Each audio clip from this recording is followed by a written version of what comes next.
दोस्तों नमस्कार, मैं हूं राकेश कुमार। आप देख रहे हैं मताभिमत। मित्रों, 24/2/2025 मतलब 24 फरवरी 2025 का दिन बड़ा अहम है।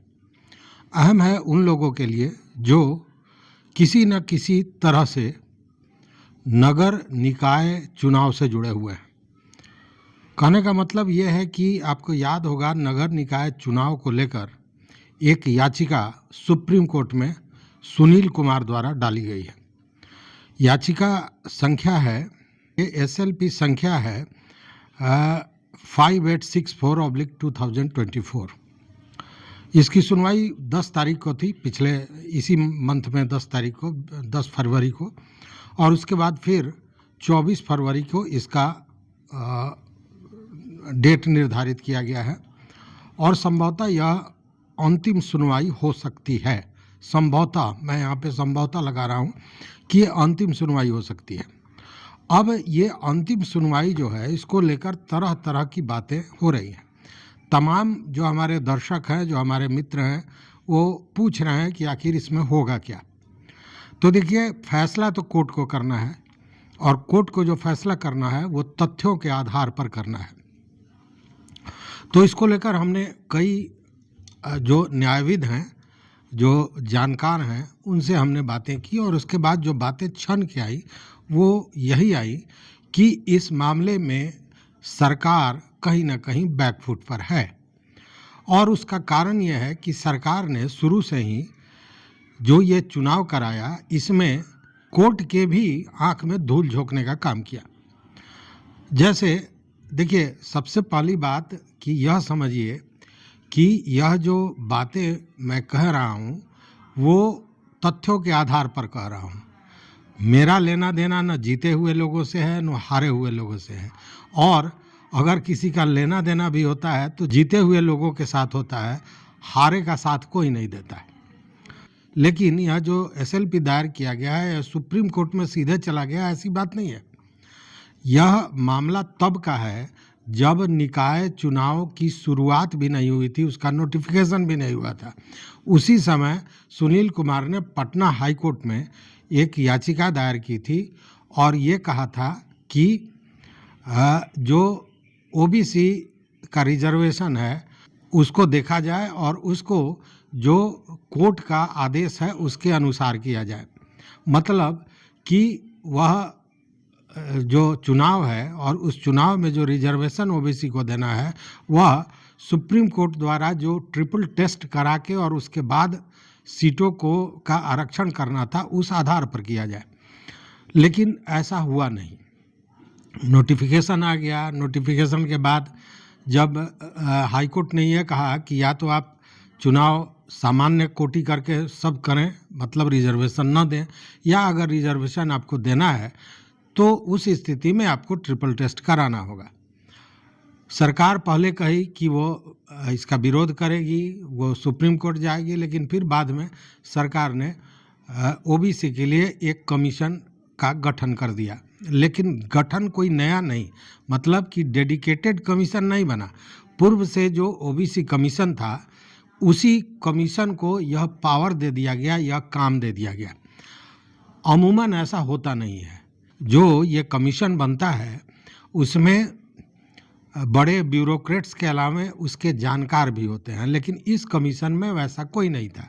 इसमें 4 दलीय लोग थे, जो प्रखंड स्तर के लोग थे, नेता थे।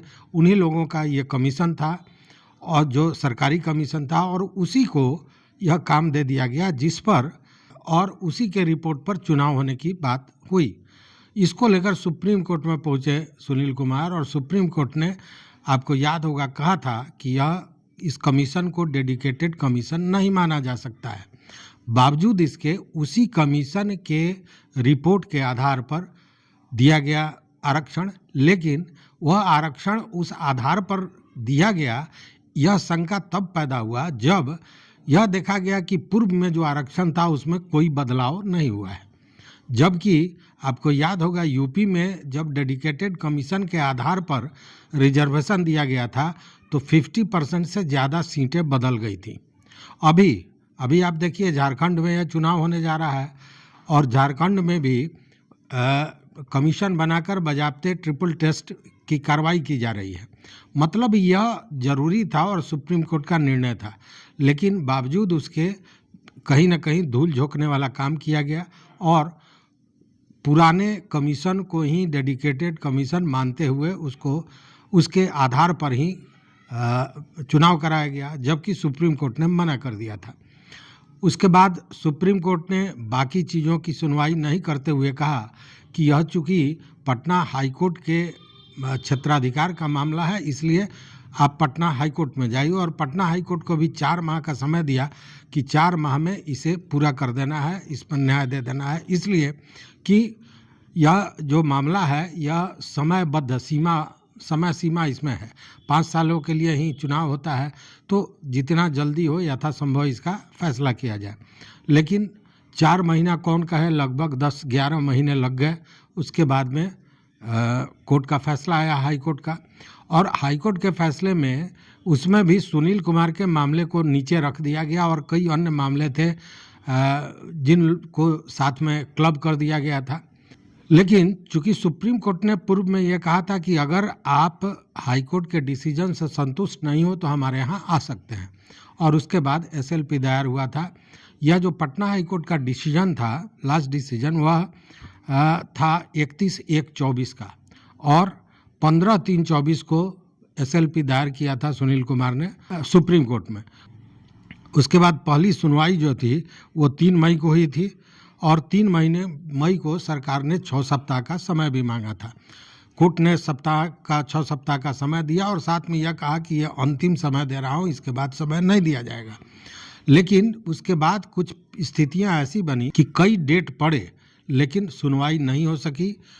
कई बार ऐसा हुआ कि कंप्यूटर जनरेटेड डेट आया और बाद में वो डेट पटल से गायब हो जा रहा था।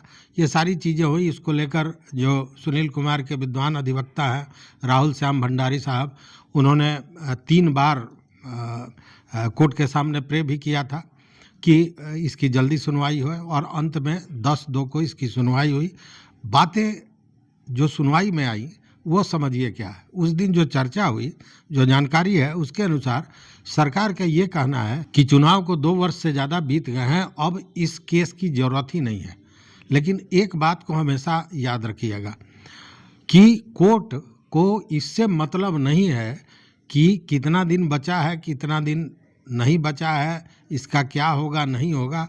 कोर्ट को मतलब है कि जो न्याय की मांग कोर्ट से की गई है उसका न्याय उसको करना है, और न्याय यह मांगा गया था कि ओबीसी जो आरक्षण है वो सही ढंग से नहीं दिया गया। शुरुआत ओबीसी का ही है, बाद में स्थितियां बदलती गई और कई चीज़ें जुड़ती चली गई, तो कोर्ट को उस पर फैसला देना है। और यह जानी हुई बात है कि जब नींव ही गलत है तो इमारत सही होगा नहीं। मतलब डेडिकेटेड कमीशन ही जब गलत था तो उसके आधार पर जो चुनाव हुआ वो गलत माना जाएगा, पहली बात। दूसरी बात, ये मैं अपनी बात नहीं कर रहा हूँ, मैं जानकारों से जो बात करके जो निचोड़ निकाला हूँ उसकी चर्चा मैं कर रहा हूँ। दूसरी बात कि एक बार पहली बार जब नोटिफिकेशन चुनाव का हुआ था और उसके बाद आपको याद होगा कि चुनाव आयोग ने उसे रद्द कर दिया था, पुनः दोबारा नोटिफिकेशन हुआ और पहले जो नॉमिनेशन हुआ था उसी के आधार पर कर दिया गया। मतलब कि जब निरस्त हुआ चुनाव तो सारी प्रक्रिया निरस्त हो जाती है, लेकिन वहाँ भी कहीं ना कहीं गलती हुई है सरकार के तरफ से या चुनाव आयोग, जो कहें आप। तो मिला जुला कर सारी स्थितियों को अगर देखें तो सरकार यहाँ भी हाई कोर्ट में भी केवल समय पर समय लेती रही कि ये चूँकि समय सीमा है इसमें, तो जितना समय को लंबा खींच लिया जाए और तब सुप्रीम कोर्ट के पास यही बात की जाए जो आज की जा रही है कि 2 साल तो बीत गए, अब इसमें इस केस को लेने की ही ज़रूरत नहीं है। तो ये एक सोची समझी रणनीति के तहत सारी चीज़ें हो रही थी। चूँकि सरकार के पास कोई दूसरा विकल्प नहीं है, कोई दूसरा तरीका नहीं है, तर्क नहीं है जिसमें वो अपने किए गए कार्यों को सही और समुचित ढंग से सही दर्शा सके, सही बता सके। उसके पास कोई विकल्प नहीं है। तो विकल्प एक ही बचता है कि समय सीमा को लेकर अपनी बातों की रखी जाए और इसीलिए हाईकोर्ट में इतना लंबा बार बार समय समय समय, वो कहते हैं ना कि तारीख पर तारीख, तो वही तारीख पर तारीख वहाँ भी पड़ता गया और सुप्रीम कोर्ट में भी कहीं ना कहीं वही स्थिति हुई। जबकि आपको याद होगा कि जज साहब ने ये कहा था कि यह तात्कालिकता के मामला को देखते हुए इसकी सुनवाई जल्दी की जाए, लेकिन ये लिस्ट पर आ ही नहीं रहा था। खैर, लिस्ट पर आया 10 तारीख को और उसकी सुनवाई हुई। अब 24 तारीख को है और 24 तारीख को आपको मैं बता दूं, अभी आप देख रहे होंगे कि जस्टिस केवी विश्वनाथन और जस्टिस कोटेश्वर सिंह, इन दोनों के द्वारा सुनवाई हुई थी। कोरम में ये दोनों व्यक्ति थे और पिटिशनर की तरफ से राहुल श्याम भंडारी, जी प्रियदर्शिनी, सत्यम पाठक, प्रभाकर पाहेपुरी, हर्षवर्धन, ये सारे अधिवक्ता मौजूद थे। वहीं रिस्पोंडेंट की तरफ से mister Ranjit Kumar senior advocate, Azmat Hayat Amanullah, Rebecca Mishra advocate, Manish Kumar AOR, Pai Amit advocate, Nitish Ranjan, Kaushal Dubey, Piyush Singh, Ankush Soni, Tathagat Dutt आदि सभी मौजूद थे और उनकी मौजूदगी में यह मामला हुआ है। ये जो आप देख रहे हैं, ये जो उस दिन की प्रोसीडिंग थी उसका ये पत्र है। अब देखने वाली बात है कि 24/2 को जो ये सुनवाई होने जा रही है, इसमें न्यायाधीश महोदय में कौन कौन रहते हैं। इसके पूर्व जो सुनवाई हुई थी उसमें ऑनरेबल सूर्यकांत और ऑनरेबल जस्टिस उज्ज्वल भुयान साहब ने सुना था, लेकिन पिछली जो सुनवाई हुई थी उसमें जो बेंच था वो बदल गया था। अब देखना है कि 24 तारीख को जो सुनवाई होने जा रही है उसमें कौन सा बेंच सुनवाई करता है। यह भी एक महत्वपूर्ण चीज़ है, चूँकि वो जो डेडिकेटेड कमीशन को मानने से सुप्रीम कोर्ट इनकार किया था, वह जो डिसीजन था वह भी जस्टिस सूर्यकांत के बेंच का ही था। तो सारी चीज़ों को अगर देखा जाए तो इसका लब्बो-लुआब यही निकलता है कि भले ही सरकार समय अवधि को लेकर अपना तर्क दे रही है, केवल यही कि इतना समय निकल गया है, अब इस केस का कोई माने मतलब नहीं बनता है। मतलब कि इसके अलावा कोई वैसा तर्क नहीं है जो सुनील कुमार के मामले को कमज़ोर कर सके। मतलब सुनील कुमार की जो चीज़ें हैं, जो तर्क है, वह निश्चित रूप से सरकार द्वारा की गई कार्रवाई को गलत ठहराने के लिए काफ़ी है। उस स्थिति में अब देखना यह है कि क्या समय अवधि को लेकर कोर्ट कुछ फैसला करता है या तथ्यों को देखकर फैसला करता है।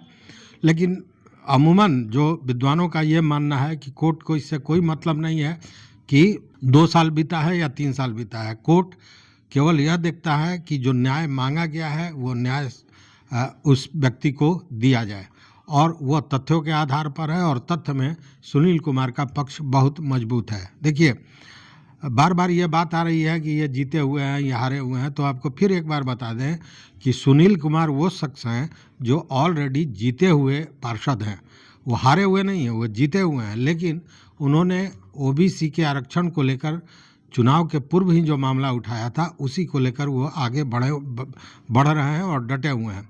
अगर चुनाव रद्द होती है या दोबारा चुनाव होती है या कोई भी विषय होता है तो उसमें सीधे वो भी इफेक्टेड होंगे, लेकिन वो न्याय के लिए लड़ रहे हैं और इसीलिए उनके साथ देने वाले भी बहुत हैं। हालांकि अगर इस पूरी प्रक्रिया को देखें तो इसमें तमाम चीज़ें कहीं ना कहीं प्रभावित कर रही हैं। चाहे वो आप समझ सकते हैं कि किन किन चीज़ों से प्रभावित किया जा सकता है पूरे मामले को, तो ये सारी चीज़ें चल रही हैं। बावजूद इसके सबकी नज़र 24 तारीख पर है। दोनों पक्ष पूरी तैयारी में हैं और जो कहते हैं ना कि मोराल हाई, तो सुनील कुमार के पक्ष को मैंने जो देखा, जो बातें हुई, उससे लगा कि सारे लोगों का मोराल हाई है और उनको लगता है कि आने वाले समय में जो 24 तारीख को डेट है, जो सुनवाई होनी है, उसमें निर्णय उनके पक्ष में आएगा, ऐसा उन लोगों का मानना है। तथ्य भी कहीं ना कहीं उसी तरफ इशारा करते हैं, विद्वान भी कहीं ना कहीं उसी तरफ इशारा कर रहा है। तो अब देखने वाली बात है कि 24 तारीख को क्या होता है। जो भी होगा हम आपके समक्ष लेकर उपस्थित होंगे। बहुत बहुत धन्यवाद। देखते रहिए मत अभिमत। मित्रों, चैनल पर न हो तो सब्सक्राइब कीजिए, लाइक कीजिए, दोस्तों के साथ शेयर कीजिए और अपना विचार जरूर दीजिए। बहुत बहुत धन्यवाद। कोटिशः आभार।